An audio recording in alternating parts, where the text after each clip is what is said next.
Welcome back. No Puss in Boots today. Hey, cat's gonna do what a cat's gonna do. Uh, what's that old saying? Dogs have staff, cats have servants. Anyway, there's a saying in the recovery movement, and some of you can relate to that, but you know me, I'm of the opinion that Earth is a recovery planet.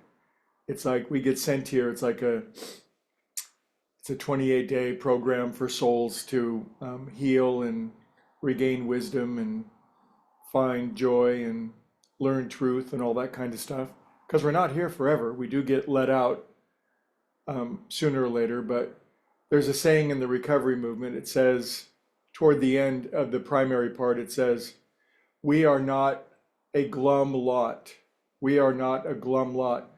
I wonder why it says that. It's a good question because isn't it perhaps easy to be have a sense of burden about the whole spiritual raising of consciousness game? A lot of us come to spirituality certainly for the best motives and for the best intuition, but also a lot of us arrive because, well, life was difficult or things were going wrong or things had gone haywire or things were mixed up or whatever, wherever we were, we knew that we were only scratching the surface of what was available.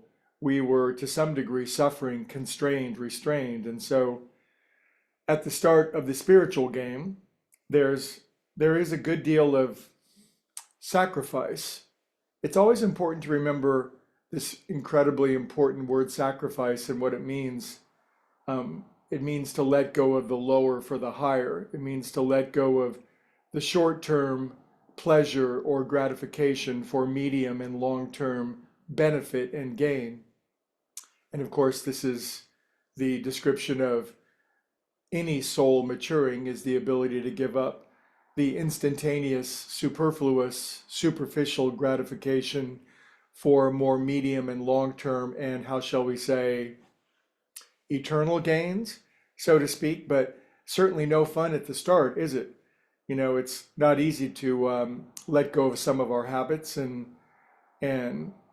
sacrifice involves, not eating that food that we know that we shouldn't, or not engaging in that kind of entertainment that we know that we shouldn't, or not hanging around with some people that we know that we shouldn't, or not engaging in types of conversation that we know that we shouldn't. And so, well, it's gets grim, it seems like. It's like, well, where did all the fun go? But I think we have to remember intellectually, we have to remember with the highest of our thinking that we're not making sacrifices so that we can just endlessly make sacrifices forever.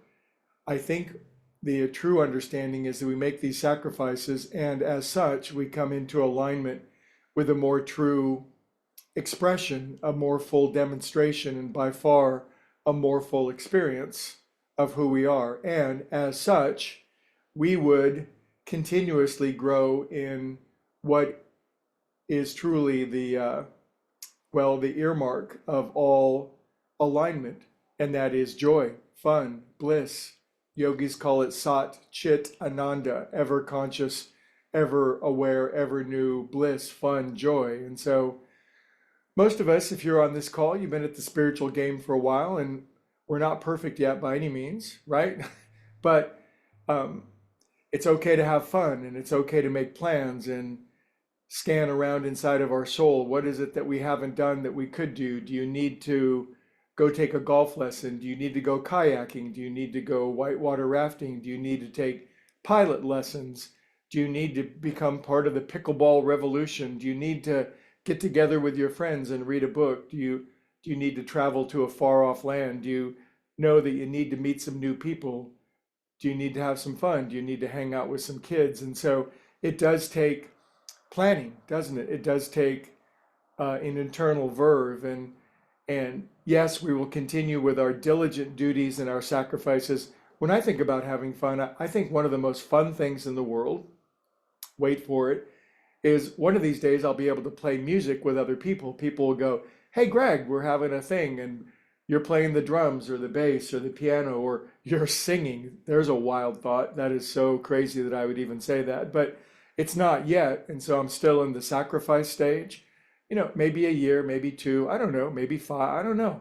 But I know that it's coming. But in the meantime, there's a lot of fun to be had, and I'm thinking about it and I'm cogitating because we are not a glum lot. It's hard to really attract and bear witness to the joy of the spiritual life if we're miserable, downtrodden, with frowny faces. So get out there and have some fun, damn it, and send me a text. Let me know what you're going to do, and I'll see you tomorrow.